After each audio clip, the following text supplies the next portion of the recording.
విద్యార్థులు చనిపోయినా కూడా ఒక విచారణ అనే వర్డ్ ఇంతవరకు వినలేదు సార్. నేను ఎక్కడ కూడా బాలిక నిన్న కూడా ఒక దోసపాడు సంబంధించిన ఒక అమ్మాయి చనిపోయింది. అంతకుముందు పక్కన ఉన్న సూర్యాపేటలో ఇద్దరు చనిపోయారు, భువనగిరిలో చనిపోయారు. ఇదంతా జరుగుతుంటే కూడా ప్రశాంత్ అనే పిల్లోడు మన ఇద్దరం కూడా అక్కడ ఉన్నాం సార్ ఆ రోజు. ఇదంతా జరుగుతుంటే కూడా ఆయన దగ్గర ఉన్న విద్యాశాఖ మంత్రి కనీసం విచారణ అనే ఒక వర్డ్ కూడా ఎత్తట్లేరు.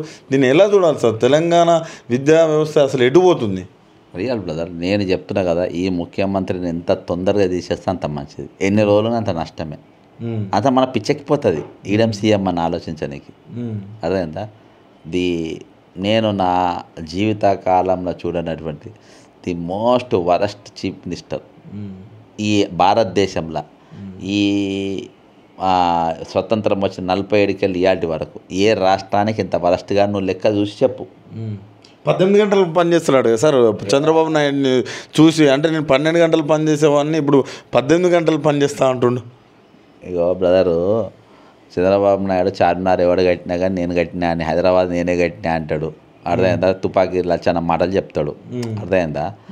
ఈయన అట్లా కాదు. ఈయన సేమ్ అవే మాటలు ఈరోజు ఆయన అదే ముచ్చట ఈయన చెప్తున్నాడు. ఈయన 18 గంటలు చేసిన కరెక్టే. దేనికి? సెటిల్మెంట్లు, సినిమాలు చూసుడు, రీల్స్ చూసుడు. అర్థమైందా? ఆయన చేసే డ్యూటీ అది.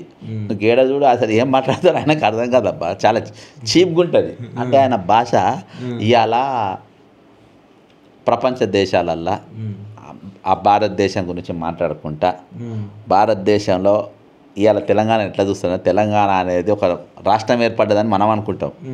ఇప్పుడు రేవంత్ రెడ్డి ముఖ్యమంత్రి అయినా తెలంగాణ అనేది ఒక గ్రామ పంచాయతీ, ఆ గ్రామ పంచాయతీకి ఒక సర్పంచి, ఆ సర్పంచ్ పక్కన వార్డు మెంబర్లు, ఆ స్థాయికి డిగ్రేడ్ అయిపోయింది అబ్బా మన స్టేటు.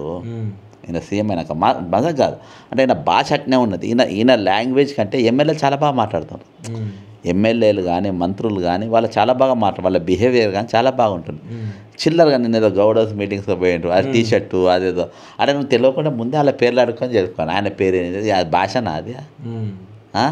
సిగ్గు అనిపిస్తా. కానీ అరే వాళ్ళు ఇంట్లోనే చెప్పాలి, అరే నేను జైపాల్ రెడ్డి తమ్ముని బిడ్డాను, నేను నాకు ఇట్లున్నది, నువ్వు చిల్లరగా మాట్లాడుతున్నావు, అట్లా మాట్లాడకని ఇంట్లోనే చెప్పాలి. వైఫ్ అన్న చెప్పాలంటారా? చెప్పాలి కదా.